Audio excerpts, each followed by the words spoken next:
Hey, it's Mark Ferguson with Invest for More, and I'm back at our commercial property that is 4 buildings with about 13,000 square feet, including this property right here, where we thought we might have to do an eviction. I think we avoided that.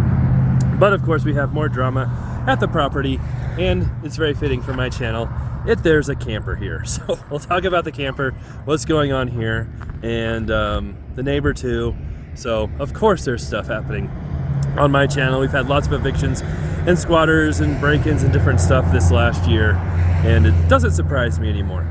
But this has actually been a great property aside from the few issues we have right now. I paid $865,000 for it less than a year ago. All of it was rented for about $10,750 a month, which makes it worth almost double what I paid for it. But then we had an auto detailer here who paid rent for a while, then stopped paying rent, just completely disappeared. Thought we might have to do an eviction, but turns out he just left, which is great. We don't have to do an eviction. We took his sign off, and he still has not come to get the sign, made contact with us at all. So he just disappeared. His phone's disconnected. His bookkeeper said he stopped paying her. He disappeared from her too. So we can re-rent this one. And the diesel mechanic who rents over there, you can see all his trucks, might actually rent this too. So we've talked to him about it.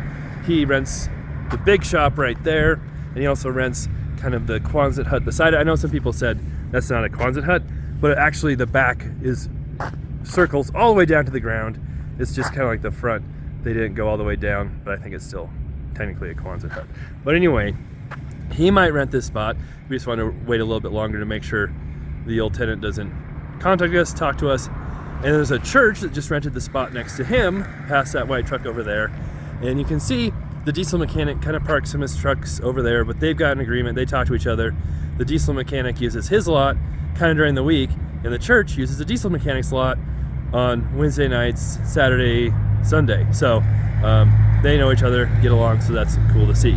All right, for other drama, which we normally have, this camper right here was parked over here a week or two ago, and I thought maybe it was our friend Billy's camper. Billy lives over here in this property. He broke into the church building back there when it was vacant, said he was dying and needed help. We called the police. They came over, helped him. Billy also had a whole lot of pit bulls and dogs who we haven't seen recently. He said he's trying to get rid of them. Maybe he did. You can see he's got a lot of stuff that's encroaching on our property, and some of that is the previous owner of this property stuff that was left over there. But I thought maybe it's Billy's camper because it's right here, but I know Billy doesn't drive. I don't know how he would have ended up getting a camper. And after we talked to the diesel mechanic, and yes, we need to get some gravel and different stuff in here, the diesel mechanic said no, it's some guy on the corner's camper. I don't know if he means down there. He moved it in here and he won't move it. So I don't know what's going on with that. But then yesterday, or the day before yesterday, we came over here and the camper was moved over here. So it was no longer over by Billy's. It's just sitting right here, which is still on my property, but kind of almost on the, I think this is technically a highway, would be the state's property, this easement here. And you can see they had a big something on there before, and we placed our green tow sticker on it a couple of days ago. It has not been moved or taken off, and now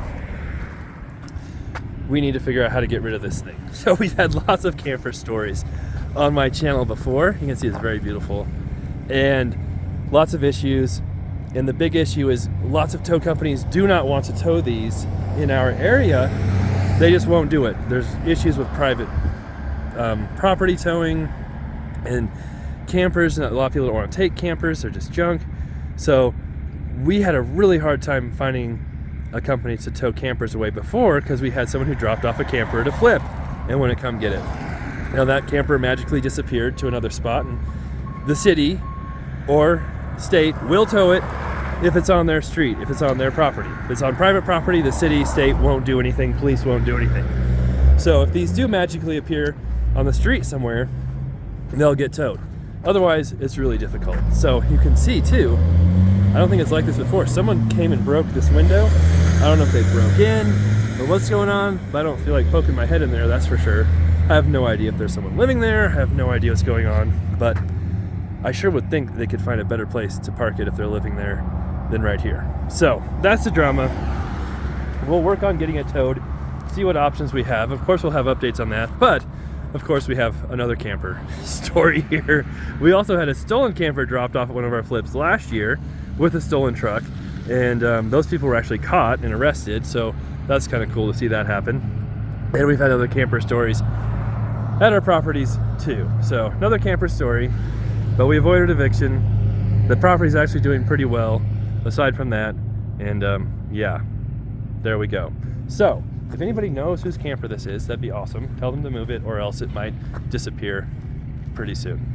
All right, love the likes, love the comments, love the shares. Keep those going. We'll have more updates on this property, our other properties, and other businesses as well too. And yeah, so we'll see what happens.